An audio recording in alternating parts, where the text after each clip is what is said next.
Assalamualaikum warahmatullahi wabarakatuh. Apa kabar semuanya? Semoga dalam keadaan sehat dan tetap semangat ya. Dan semoga keadaan segera membaik supaya kita semua bisa dapat belajar tatap muka. Amin. Sebelum kita mulai pembelajaran, ada baiknya kita membaca basmalah terlebih dahulu. Bismillahirrahmanirrahim. Baik, dalam pertemuan kali ini, Ibu masih akan menjelaskan materi mengenai teks deskripsi. Seperti yang sudah Ibu jelaskan di materi sebelumnya, bahwa teks deskripsi adalah paragraf yang berisi penggambaran objek, tempat, atau peristiwa tertentu kepada pembaca secara jelas dan terperinci, sehingga pembaca seolah-olah melihat dan merasakan sendiri apa yang dideskripsikan oleh penulis. Selanjutnya, ciri teks deskripsi. Sebelumnya, Ibu juga sudah menjelaskan materi mengenai ciri teks deskripsi, namun secara umum. Di sini, Ibu akan menjelaskan ciri teks deskripsi berdasarkan ciri tujuan, ciri objek, dan ciri isi. Ciri tujuan. Tujuan teks deskripsi menggambarkan objek dengan cara memerinci objek secara subjektif, atau melukiskan kondisi objek dari sudut pandang penulis. Teks deskripsi bertujuan menggambarkan atau melukiskan sesuatu secara rinci dan penggambaran sekonkret mungkin suatu objek, atau suasana, atau perasaan, sehingga pembaca seakan-akan melihat, mendengar, dan mengalami apa yang dideskripsikan. Selanjutnya, ciri objek. Objek yang dibicarakan pada teks deskripsi bersifat khusus, atau objek tertentu yang kemungkinan berbeda dengan objek yang lain. Objek yang dideskripsikan bersifat pendapat personal. Kenapa pendapat personal? Karena dari setiap anak pasti memiliki pandangan yang berbeda dari suatu objek. Misalnya Ibu contohkan dari satu objek apel, buah apel. Dari buah apel ini, dari anak yang A dan anak yang B pasti memiliki pandangan yang berbeda. Pasti memiliki deskripsi yang berbeda dari satu buah apel tersebut. Ibu akan memberikan contoh teks dari anak A dan teks dari anak yang B. Teks anak A. Apel adalah salah satu buah yang banyak digemari oleh masyarakat dunia. Rasanya yang manis dan segar adalah alasan yang membuat buah ini istimewa. Apel memiliki bentuk buah yang cenderung oval atau bulat namun tidak sempurna. Buah ini bisa dijumpai dalam beragam warna seperti hijau, hijau kemerahan, merah tua, dan merah muda. Kulit buah apel cenderung tipis dan mengkilat saat ranum. Untuk apel yang masih muda, kulit tersebut terlihat kasar dengan pori-pori besar yang lebih nyata terlihat mata. Daging buah apel berwarna putih, kadang kekuningan, dan mengandung banyak air dalam kondisi yang segar. Daging buah tersebut terlihat solid dan keras, namun jika digigit meninggalkan kesan yang renyah di mulut. Teks anak B. Buah apel merupakan salah satu buah yang tumbuh di Indonesia. Salah satunya adalah Kota Malang yang terkenal dengan apel Malang. Apel memiliki beragam jenis. Kulitnya pun memiliki warna yang berbeda-beda. Ada yang merah, hijau, merah muda, dan banyak lagi. Pada umumnya warna dagingnya adalah putih sedikit kekuningan. Rasanya juga bermacam-macam, mulai dari yang asam sampai yang manis. Nah, dari kedua teks tersebut, anak-anak sudah dapat membedakan kan ya? Teks yang A dan teks yang B memiliki pandangan yang berbeda dari satu buah apel. Selanjutnya, ciri isi. Isi teks deskripsi diperinci menjadi perincian bagian-bagian objek. Bagian-bagian objek. Tadi dari objek apel sudah dijelaskan di dalam teksnya ada perincian objek tersebut. Dari segi bentuknya, dari segi warnanya, dari segi kulitnya, dari segi dagingnya, dari segi rasanya. Itu merupakan perincian bagian-bagian objek. Selanjutnya, isi teks deskripsi menggambarkan secara konkret. Misalnya, tadi dari satu buah apel, menggambarkan apel yang istimewa. Dikonkretkan menjadi istimewanya yang seperti apa. Disebutkan di teks tersebut bahwa istimewanya memiliki rasa yang manis dan segar. Itu salah satu keistimewaan dari satu buah apel dari teks deskripsi tersebut. Selanjutnya, isi teks deskripsi bersifat personal dengan kandungan emosi, sehingga menggunakan kata-kata dengan emosi yang kuat. Di sini ada kata ranum. Kenapa kata ranum yang digunakan untuk menggunakan kata dengan emosi yang kuat? Kata ranum bisa saja digunakan dengan kata yang buah yang sangat matang. Itu bisa juga digunakan seperti itu. Nah, dengan demikian, teks deskripsi banyak menggunakan kata yang khusus. Misalnya, dari segi warna. Tadi disebutkan di situ warna buahnya ada warna hijau, warna kemerahan, warna merah tua, warna merah muda. Nah, warna-warna tersebut merupakan kata-kata khusus dari kata warna. Selanjutnya adalah perincian informasi teks deskripsi. Dari kata informasi, anak-anak pasti sudah sering mendengar ya. Informasi itu pemberitahuan. Di dalam teks deskripsi terdapat informasi-informasi penting. Informasi penting merupakan informasi utama yang ingin disampaikan penulis kepada pembaca. Informasi penting dalam bacaan terdapat pada ide pokok setiap paragraf dalam bacaan. Ide pokok adalah suatu masalah atau peristiwa penting yang dibahas atau diungkapkan dalam sebuah bacaan. Ide pokok diungkapkan dengan kata-kata atau frasa. Penulis selalu mengulang kata atau frasa tersebut sehingga sering disebut dengan kata kunci. Ide pokok setiap paragraf terdapat dalam kalimat utama. Kalimat utama dijelaskan oleh beberapa kalimat penjelas. Kalimat penjelas itu adalah kalimat yang memberikan penjelasan tambahan sesuai dengan ide pokok paragraf. Di sini terdapat jenis-jenis paragraf berdasarkan kalimat utamanya. Ada paragraf deduktif, paragraf induktif, dan paragraf deduktif-induktif. Paragraf deduktif adalah paragraf yang memiliki ide pokok di awal. Paragraf induktif adalah paragraf dengan ide pokok di akhir.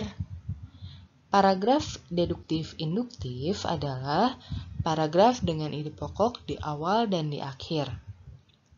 Jadi, ide pokok setiap paragraf dapat terletak di awal, di akhir, di awal dan di akhir, atau menyebar di seluruh paragraf.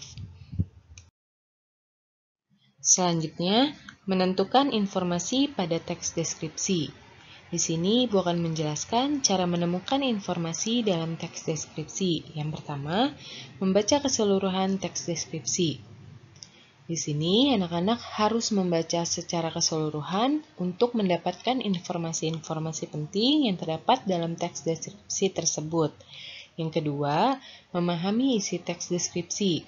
Setelah anak-anak membaca secara keseluruhan, anak-anak dapat memahami isi teks atau maksud penulis yang ingin disampaikan kepada pembaca.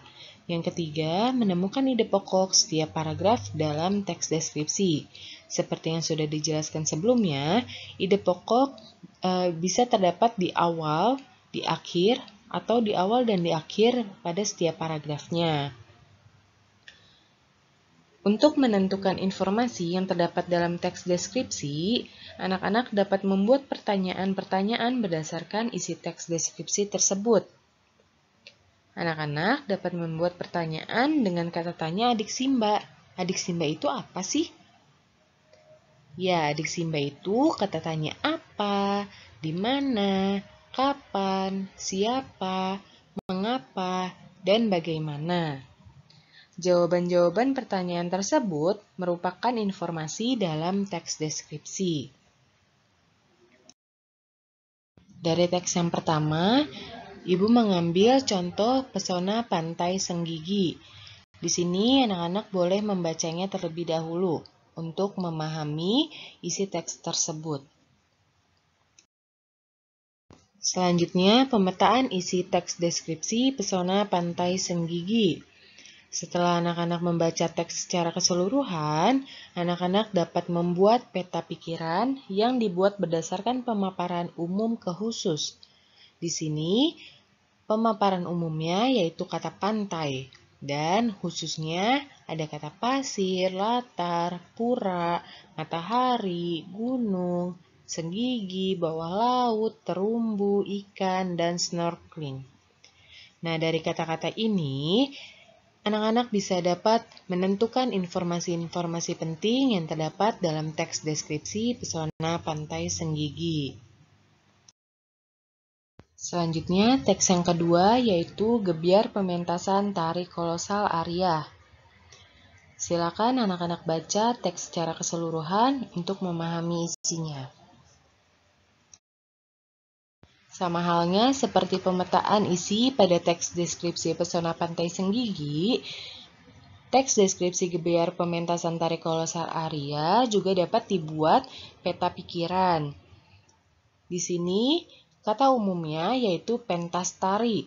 Kata khususnya ada pejuang perempuan, latar, nyala api, replika obor, tragis, monas, penari, kostum, wak-wakgung, dan silat. Dari kata-kata ini, anak-anak dapat menentukan informasi-informasi penting yang terdapat di dalam teks deskripsi Gebyar Pementasan Tari Kolosal Aria. Selanjutnya, membandingkan isi teks 1 dan teks 2. Teks 1, Pesona Pantai Senggigi. Teks 2, Gebyar Pementasan Tari Kolosal Aria. Di sini, Ibu akan menjelaskan perbedaan dari segi topik utama yang dideskripsikan, rincian isi, dan pola pengelompokan isi. Yang pertama, yaitu topik utama yang dideskripsikan. Di teks 1, topik utamanya Pantai Senggigi. Teks 2, Pementasan Tari Kolosal Aria. Dari rincian isinya, teks 1, Bibir Pantai Senggigi, Pemandangan Bawah Laut Pantai Senggigi, Pemandangan Pura Batu Bolong. Teks 2, Pembukaan Pertunjukan, Inti Pertunjukan, Adegan Puncak, Penutupan Pertunjukan. Dari pola pengembangan isi, teks 1 mengelompokkan bagian-bagian, yaitu pantai, bawah laut, pura batu bolong. Teks 2 mengelompokkan berdasarkan proses pementasan berlangsung, pembukaan, inti, adegan puncak, dan penutup.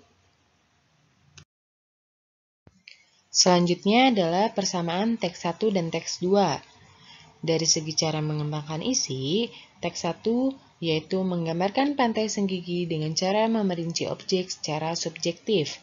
Teks 2 menggambarkan pementasan tari kolosal Aria dengan cara memerinci objek secara subjektif. Keduanya sama-sama memerinci objek secara subjektif. Selanjutnya, isi dapat ditangkap dengan penggunaan panca indera. Teks 1 menggunakan kalimat yang seolah-olah dapat dilihat dan dirasakan. Dirasakan pada kalimat, angin lembut terasa mengelus kulit. Dilihat pada kalimat, berkunjung ke pura ini, Anda langsung disambut buih-buih ombak yang tenang dan bersahabat. Teks 2 menggunakan kalimat yang seolah-olah dapat dilihat dan dirasakan. Dirasakan pada kalimat, adegan puncak benar-benar mengaduk-aduk emosi penonton.